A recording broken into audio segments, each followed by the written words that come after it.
Hey guys, welcome to my channel. और आज हम स्टार्ट कर रहे हैं 17 अक्टूबर के current affairs. What is the estimated cost of the rail cum road bridge across the Ganga in Varanasi which was approved by union cabinet. तो वाराणसी में Ganga river पर एक रेल कम रोड ब्रिज बनाया जा रहा है, उसकी अप्रूवल यूनियन कैबिनेट द्वारा दे दी गई है। तो उसकी कॉस्ट पूछी गई है इस क्वेश्चन में। तो इस रेल कम रोड ब्रिज की कॉस्ट कितनी है? तो वो है 2642 करोड़ रुपीस। करेक्ट आंसर इसका हो जाएगा 2642 crore. Who became the second female cricketer from India to be inducted into ICC hall of fame. ICC hall of fame में शामिल होने वाली भारत की दूसरी महिला क्रिकेटर कौन बनी? तो आईसीसी हॉल ऑफ फेम से भी रिसेंटली सम्मानित किया गया है नीतू डेविड को। तो नीतू डेविड इसका करेक्ट आंसर हो जाएगा। ये भारत की दूसरी महिला शामिल हुई है, बनी है, जो शामिल हुई है आईसीसी हॉल ऑफ फेम में।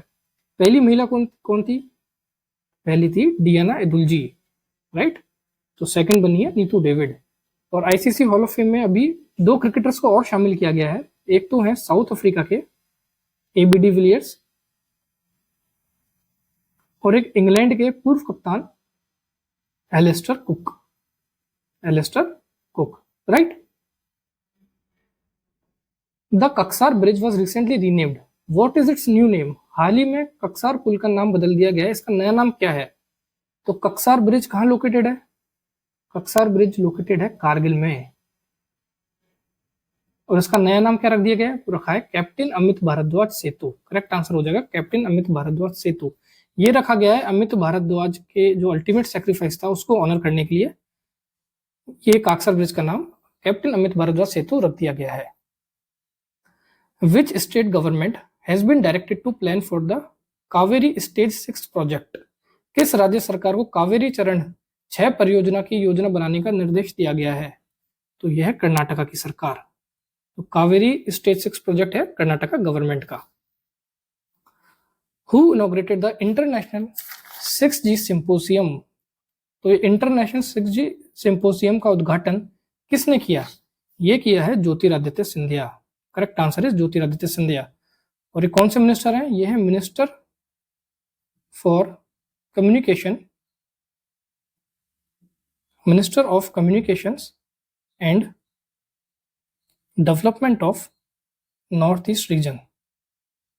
इसके ये ज्योतिरादित्य सिंधिया मिनिस्टर हैं, राइट। और अभी हाल ही में एक और कॉन्फ्रेंस हुई थी, टेलीकॉम स्टैंडर्ड कॉन्फ्रेंस। इसका उद्घाटन किसने किया था? इसका किया था नरेंद्र मोदी ने। ये क्वेश्चन शायद हमने कल के करंट अफेयर्स में पढ़ा था। तो टेलीकॉम स्टैंडर्ड कॉन्फ्रेंस का उद्घाटन किया था नरेंद्र मोदी ने और इंटरनेशनल 6G सिंपोजियम का किया है ज्योतिरादित्य सिंधिया ने। और ये ऑर्गेनाइज किसने करवाई थी? ये करवाई थी भारत 6G अलायंस ने, right. What is the amount of fund approved by cabinet for the PM Asha scheme? तो पीएम आशा योजना के लिए कैबिनेट द्वारा कितनी धनराशि स्वीकृत की गई है? तो इसका करेक्ट आंसर है 35,000 करोड़। और पीएम आशा स्कीम क्या है? ये है अन्नदाता आय संरक्षण अभियान। ये लॉन्च की गई थी सरकार द्वारा 2018 में और इसको कंटिन्यू करने के लिए 35,000 करोड़ की अप्रूवल कैबिनेट द्वारा दे दी गई है। और ये स्कीम किस रिलेटेड है? ये फार्मर्स, जो स्टेट गवर्नमेंट और सेंट्रल गवर्नमेंट प्रोक्योर करती है फार्मर्स से एमएसपी पर, तो इनको सही दाम मिले, फार्मर्स को राइट प्राइस पर प्रोक्योर हो और फार्मर्स को सही प्राइस मिले और कंज्यूमर्स को भी मार्केट में कमोडिटीज जो हैं उनका सही प्राइस मिले। तो इसके लिए ये पीएम आशा स्कीम बनाई गई थी 2018 में। इसको कंटिन्यू करने के लिए 35,000 करोड़ की अप्रूवल और मिली है। What amount does Aditya Birla Sun Life AMC aim to raise from offshore investors? तो Aditya Birla sun life offshore investor से कितना अमाउंट रेज करने जा रहा है? तो उसका करेक्ट आंसर है $300 मिलियन। और आदित्य बिरला सन लाइफ के एमडी सीईओ कौन है? वो है ए बाला सुब्रमण्यम, right. In which state is the Walong वारमाल मेमोरियल सिचुएटेड? किस राज्य में वालोंग युद्ध स्मारक स्थित है? तो यह है अरुणाचल प्रदेश में। The correct answer is Arunachal Pradesh. ये अभी न्यूज में क्यों है? क्योंकि वोलोंग में एक बहुत फेमस बैटल लड़ी गई थी, बैटल ऑफ वोलोंग। और ये कब लड़ी गई थी? ये लड़ी गई थी इंडो चाइना वॉर, जिसको साइनो इंडिया वॉर के नाम से भी जाना जाता है। तो इसके इस साल अक्टूबर 2024 में 62 साल हो रहे हैं। तो इसके लिए आर्मी ने वोलोंग वॉर मेमोरियल को इसको रिनोवेट किया है, तो इसलिए अब ये न्यूज में। तो इसका करेक्ट आंसर हो जाएगा Arunachal Pradesh. On what date was the 40th raising day of National Security Guard commemorated? राष्ट्रीय सुरक्षा गार्ड एनएसजी का 40वां स्थापना दिवस किस तारीख को मनाया गया? तो उसका करेक्ट आंसर है अक्टूबर 16। अक्टूबर 16। तो एनएसजी कमांडोज को ब्लैक कैट कमांडो भी कहा जाता है। और ये अक्टूबर 16 को क्यों बनाया जाता है रेजिंग डे? क्योंकि NSG national security guard establish या फॉर्म की गई थी 16 अक्टूबर 1984 को, जिसको इस साल 40 साल हो गए हैं। तो इस साल इसकी 40th रेजिंग डे बनाया गया है, राइट। और इसके डायरेक्टर जनरल कौन है एनएसजी के? जो हेड है एनएसजी के वो है बी श्रीनिवासन। और एनएसजी किसके अंडर आती है? ये आती है मिनिस्ट्री ऑफ होम अफेयर्स के अंडर, करेक्ट। और हेडक्वार्टर है एनएसजी के न्यू दिल्ली में। न्यू दिल्ली में एनएसजी के हेडक्वार्टर्स है। Who has been appointed as the new special secretary for internal security? आंतरिक सुरक्षा के लिए नए विशेष सचिव के रूप में किसे नियुक्त किया गया है? तो उसका करेक्ट आंसर है प्रवीण वशिष्ठ। प्रवीण वशिष्ठ को आंतरिक सुरक्षा के लिए नए विशेष सचिव के रूप में नियुक्त किया गया है।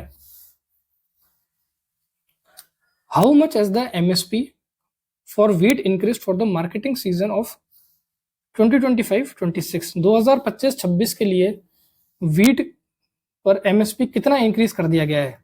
तो ये कर दिया गया 150 रुपए प्रति quintal, 150 rupees per quintal wheat की एमएसपी बढ़ा दी गई है, इंक्रीज कर दी गई है 2025-26 के लिए, राइट। तो ये बढ़ा के कितनी हो गई है टोटल? ये हो गई है 2425 रुपए। और इससे पहले कितनी थी? इससे पहले 2275 रुपए। तो 150 रुपीज का रेस किया गया है एमएसपी पर वीट में। और ये कई बाकी क्रॉप्स भी हैं, तो ये आप स्क्रीनशॉट इसका ले सकते हैं, इसमें कितना प्राइस रेस किया गया। सबसे इंपॉर्टेंट इसमें वीट ही है जो एग्जाम में पूछ सकता है, right. Recently from which university did president Droupadi Murmu receive an honorary doctorate? हाल ही में राष्ट्रपति द्रौपदी मुर्मू को किस विश्वविद्यालय से डॉक्टरेट की मानद उपाधि मिली? तो इसका करेक्ट आंसर है Sidi Abdellah science and technology pole university. ये किस कंट्री में है ये यूनिवर्सिटी? ये है अल्जीरिया में, राइट। अभी president Droupadi Murmu 3 African nations की विजिट पे है, तो वहां पे अल्जीरिया में इन्हें ऑनररी डॉक्टरेट से सम्मानित किया गया है। और किस सब्जेक्ट में सम्मानित किया गया है? ये किया गया है पॉलिटिकल साइंस में, पॉलिटिकल साइंस। अल्जीरिया की कैपिटल क्या है? अल्जीरिया की कैपिटल है अल्जीर्स। और करेंसी क्या है? करेंसी है अल्जीरियन दिनार, राइट। और 3 कंट्री कौन सी है जहां प्रेसिडेंट द्रौपदी मुर्मू विजिट कर रही हैं? एक तो होगी अल्जीरिया, दूसरी है Mauritania, and third one is Malawi, Malawi. What recent recognition has Kaziranga national park received? Kaziranga राष्ट्रीय उद्यान को हाल ही में कौन सी मान्यता मिली है? तो काजीरंगा नेशनल पार्क बन गया है देश का second largest butterfly diversity hub, ठीक है। वो भारत का second largest butterfly diversity hub बन गया है Kaziranga national park. Kaziranga national park कहाँ सिचुएटेड है? ये है आसाम में। और पहला कौन है जो फर्स्ट है largest butterfly diversity hub? First है नामादाफा नेशनल पार्क। और ये कहाँ लोकेटेड है? ये है अरुणाचल प्रदेश में, Arunachal Pradesh, correct. When is the international Abhidhamma Divas observed. अंतरराष्ट्रीय अभिधम्म दिवस कब मनाया जाता है? ये मनाया जाता है अक्टूबर 17 को। तो अक्टूबर 17 इज द करेक्ट आंसर। ये अभिधम्मा टीचिंग्स को ऑब्जर्व करने के लिए बनाया जाता है, जो कि बुद्धिज्म से रिलेटेड है, right. What is the value of the defence deal of 31 MQ-9B armed high altitude long endurance remotely piloted aircraft systems concluded between India and the US? तो ये क्वेश्चन हमने काफी दिन पहले ही डिस्कस कर लिया था। ये क्वेश्चन मैंने करवा रखा है आप लोगों को, तो आपको उसका आंसर पता होगा।